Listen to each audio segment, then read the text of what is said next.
Hi everybody, welcome. So today we are not going to fool around. There are things to be said and done, and we are all pussyfooting around the elephant in the room. Yes, we are talking about Harry and Meghan slandering the British royal family. Yes, we are talking about their often inappropriate behavior. As a matter of fact, we are talking and talking and talking. Some are even talking rubbish for clicks and views.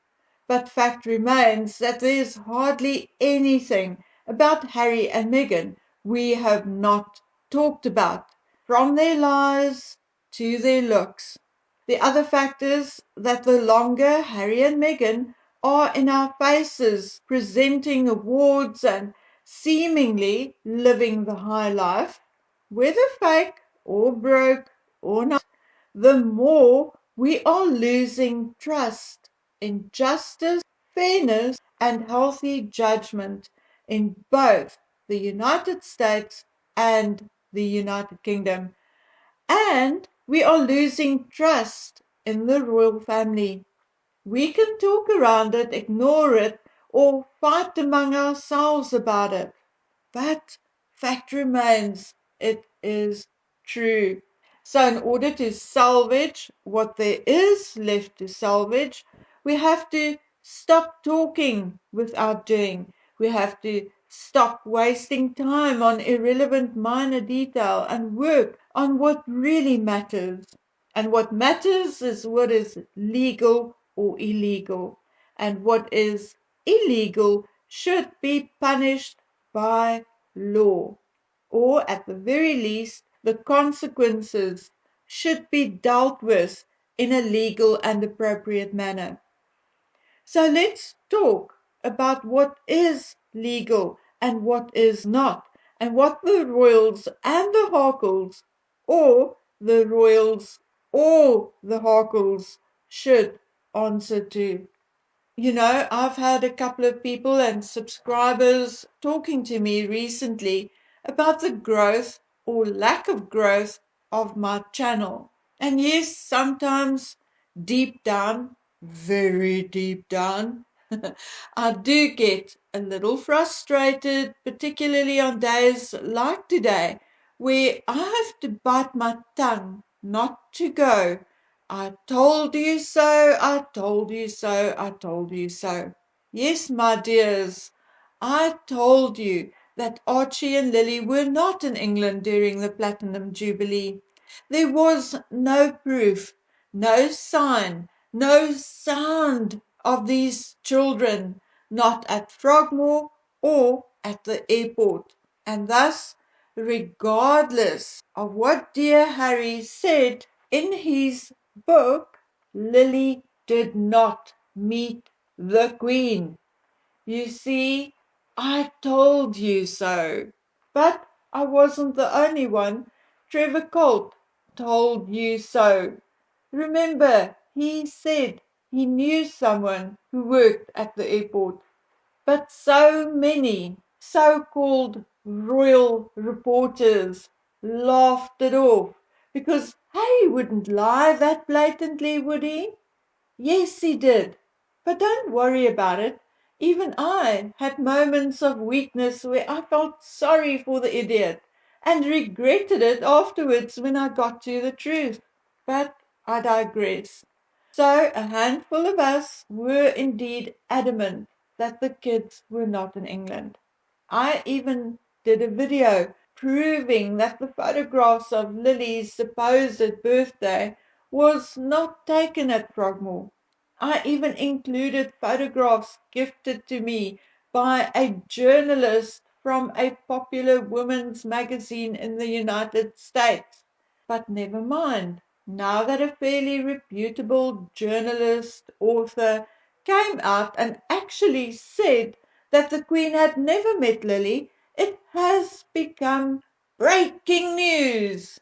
But that is fine by me because I had been breaking my head about how I could possibly address or enter into a certain topic. So you may have guessed by now The topic is Lilibet Diana Mountbatten Windsor. I know I've done this likely 506 times, but for those in the back row, let's do it again. Lilibet Diana was allegedly born to Harry and Meghan in Santa Barbara at the Cottage Hospital in June 2021, except representatives of the Cottage Hospital, when caught off guard, knew nothing about it. Then TMZ published a birth certificate or a proof of life certificate with what immediately appeared to be fraudulent or unreal details. But we laughed it off because it's the media, and the media can conjure up the weirdest stuff. But then we started requesting copies from the Department of Health and eventually from Santa Barbara birth and death records. And for months on end, we got records not available, records do not exist. And again, I wasn't the only one. But I think it was sometime last year that a subscriber sent me a DM telling me she paid and requested a birth certificate, and about 3 to 6 months later, I can't remember, she DM'd me again and sent me a photograph of the document she received.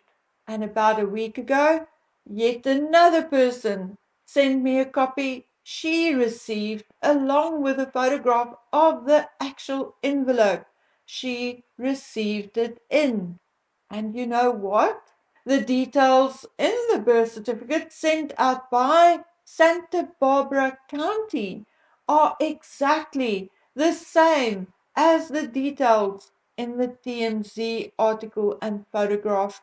And like I told you in a previous video, this is a huge fundamental issue because, number one, there does not exist a person whose first names in his birth records, his own birth certificate, and or christening records are the Duke of Sussex.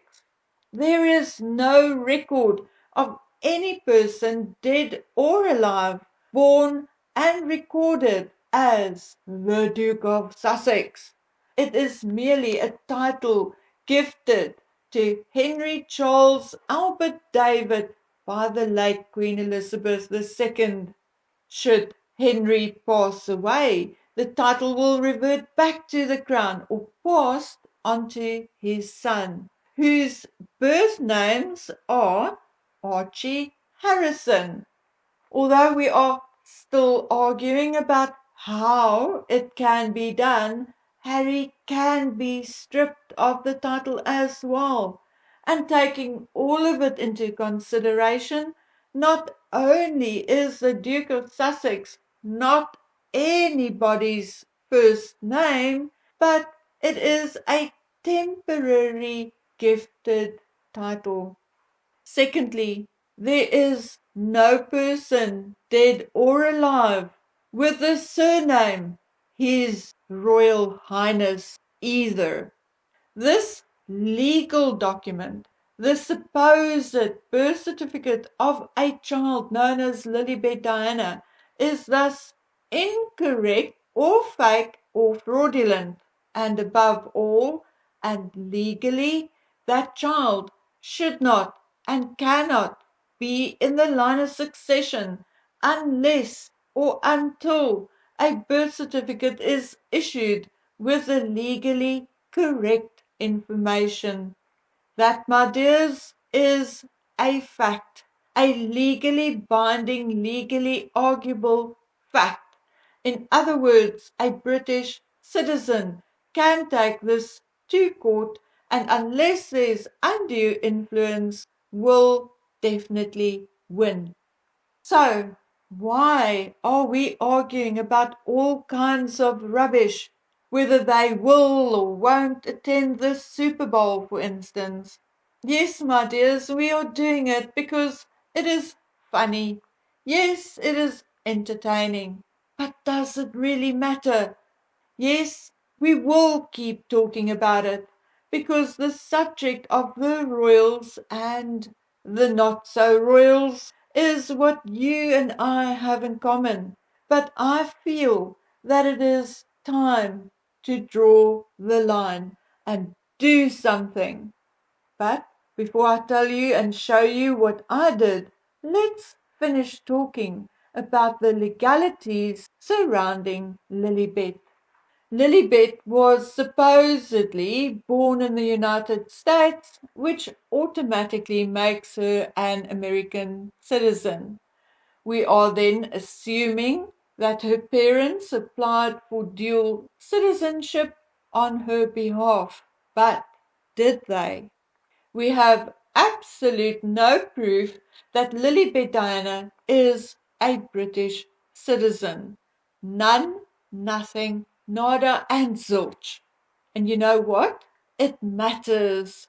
Because if Lily is not a British citizen, it is both unconstitutional in the United States and the United Kingdom for her to be given the title of princess, Princess of the United Kingdom. You see, a war was fought, and America became independent of England, and thus do not recognize British titles. Or supposedly so they say.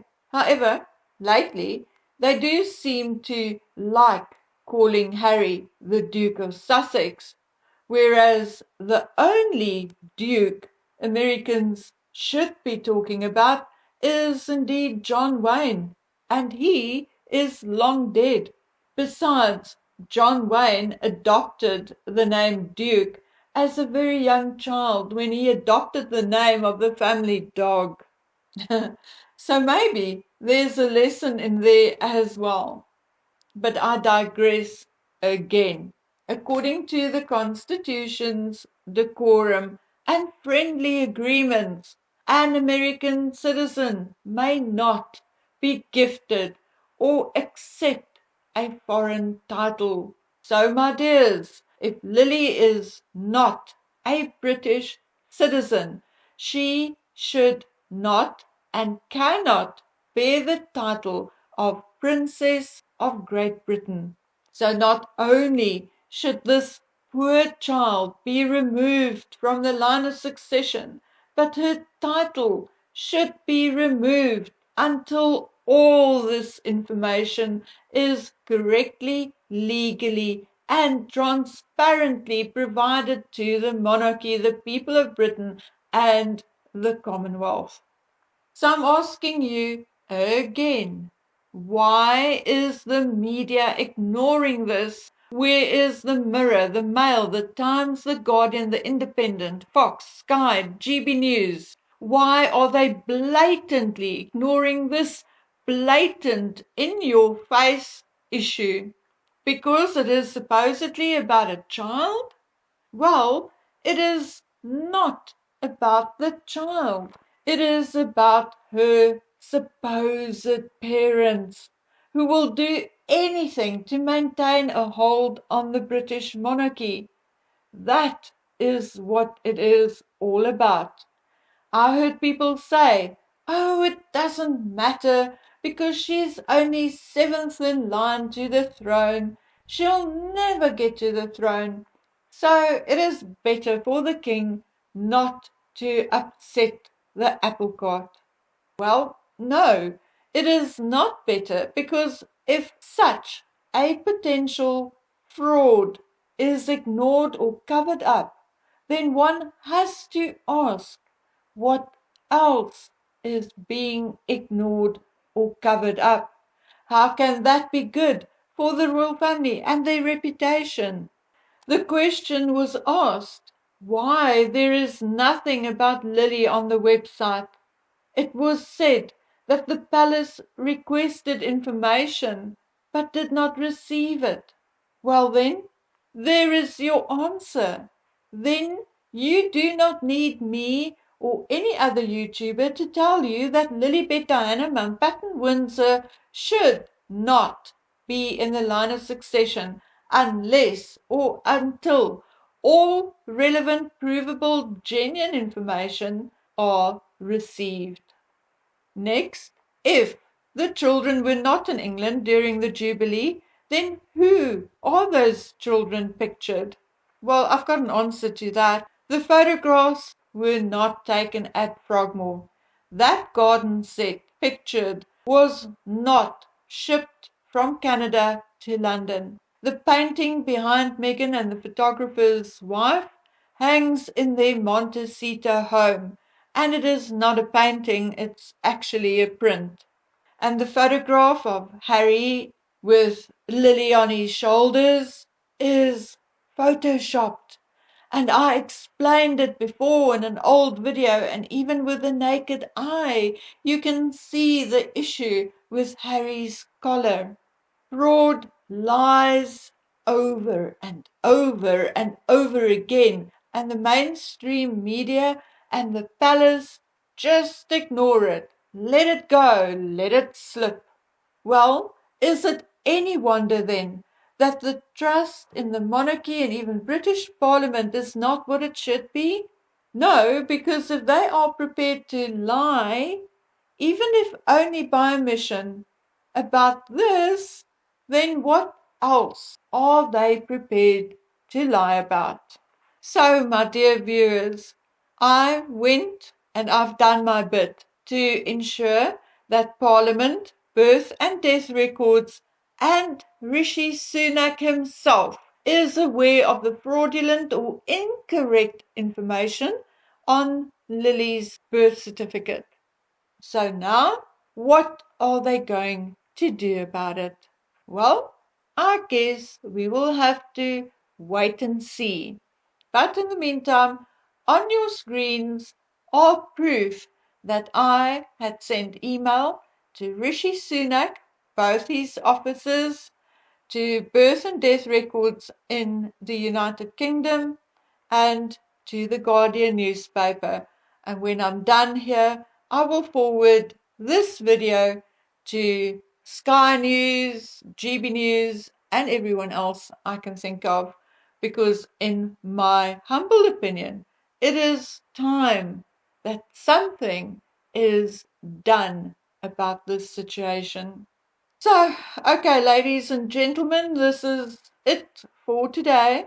It is not where it ends, though. But is it my job to entertain you or to put myself at risk for exposing more?